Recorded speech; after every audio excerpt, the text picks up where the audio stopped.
Hey guys! Today, we're diving into something that's got old school thunder, modern muscle, and a whole lot of boosted attitude.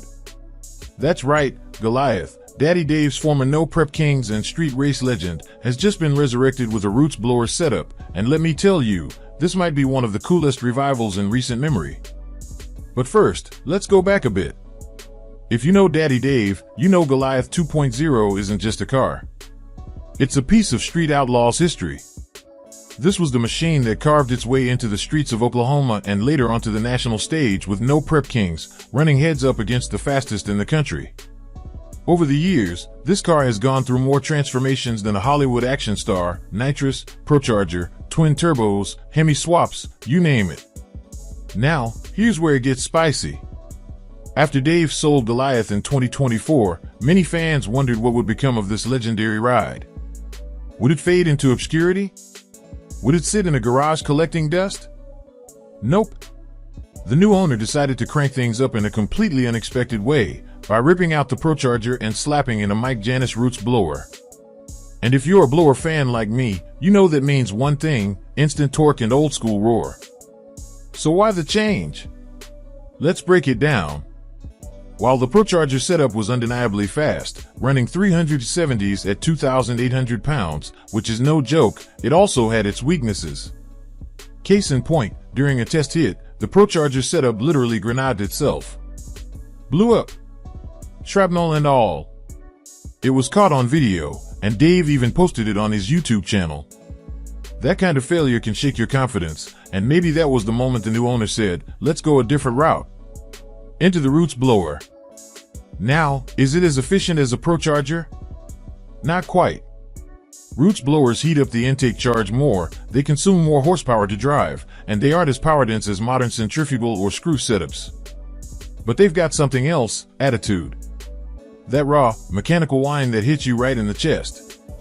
That instant throttle response that makes every launch feel like you're strapped to a bottle rocket. And visually? Man, that blower sticking out of Goliath just looks mean. Here's where it gets even better: Goliath is now in Brazil. That's right.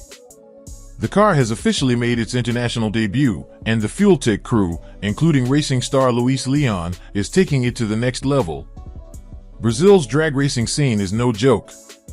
High-caliber cars, passionate fans, and some seriously competitive action. It's the perfect playground for Goliath's rebirth. And let's be honest, seeing a street outlaws legend lighting up the track in South America, that's something special. Now, for those keeping count, this car has run just about every combo under the sun. From a 632 Ci nitrous setup, to a ProCharged big block Chevy, to a twin-turbo 41X, and most recently, a ProCharged Hemi. The only thing missing from Goliath's resume at this point is a screw blower, and if that happens, game over.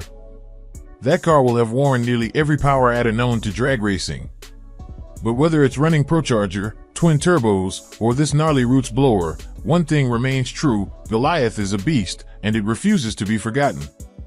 Every new setup brings new potential, and this latest iteration might just bring the thunder in ways we haven't seen before. Now, let's talk a little more about the symbolism behind this roots-blown Goliath. For longtime fans of street outlaws, seeing this car not just alive, but reborn, with a setup straight out of drag racing's golden era is like seeing a legend rise from the ashes. It's more than horsepower and speed, it's heritage. It's proof that even in a world of high-tech fuel injection and data logging, there's still room for that raw, gear-driven aggression. Goliath was never just a car for Daddy Dave, it was a statement. When he rolled that thing out in 2016, it wasn't the fastest on the list. But man, it was consistent, tough, and always competitive. It helped him hold his own against the likes of Big Chief, Murder Nova, and Ryan Martin. And it wasn't just for show. Dave took that car down the roughest streets in the country, night after night, proving it on every surface you can imagine. But now, in the hands of a new owner and sporting this roots combo, the car is entering its next era. And what's exciting is that it's not being treated like a museum piece. No one's tucking it away in a garage. Instead, they're wrenching on it, tuning it, pushing it harder than ever, and doing it on an international stage. And listen, Brazil's drag scene doesn't mess around. These guys are smart, aggressive, and fearless. With fuel tech support, state-of-the-art tracks, and a die-hard fan base, Goliath couldn't have landed in a better home. We might just be watching the start of Goliath's second prime. Imagine that, a car that made its name on American streets now building its legacy in South America. Plus, the visual aesthetic of the Roots setup on Goliath? Absolute perfection. The exposed blower, the whine on the launch, the blower belt slapping under the lights, it's all just pure dragstrip magic. You can't help but get goosebumps. If you've ever stood trackside when one of these cars fires up, you know what I'm talking about. It hits you in the chest like a sledgehammer. That's real racing energy. Now, I've got to be honest with you, this makes me want to see more of the Street Outlaws legacy cars coming back with new builds and fresh setups.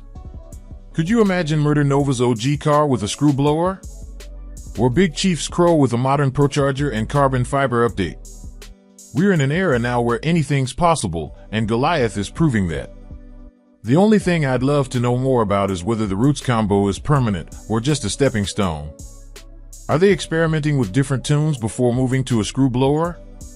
Is this a stepping stone toward competing in a new series or class? The curiosity alone is what makes this stuff so addicting to follow. And from a tuner's perspective, getting a Roots blower dialed in is a whole different beast. It's not just about peak power. You've got to manage heat, belt slip, pulley ratios, and throttle response. It's more mechanical, more visceral. That means more seat time, more testing, more trial and error, and that's what makes it so much fun to watch. So keep your eyes peeled, because I've got a feeling we're going to be seeing some killer passes from this machine in the near future. Whether it's at a radial event in Brazil, an outlaw prep race, or even an exhibition at a Street Outlaws international event, Goliath is back and hungrier than ever. And hey, how cool is it that this car, which came from the gritty streets of Oklahoma, is now representing the Street Outlaws culture in a whole new country? That's the power of racing, man. It connects people across languages, borders, and continents. The roar of a blown V8? That's a language everybody understands. Alright friends, we're going to wrap it up here, but you better believe we'll be watching every step of Goliath's journey from here on out. If you're loving this kind of deep dive into the world of Street Outlaws and outlaw drag racing, do me a favor, smash that like button, subscribe if you haven't already, and drop a comment on what setup you'd love to see Goliath run next. Thanks for hanging out, stay safe, keep wrenching, and as always, keep it loud and proud. Catch y'all in the next one.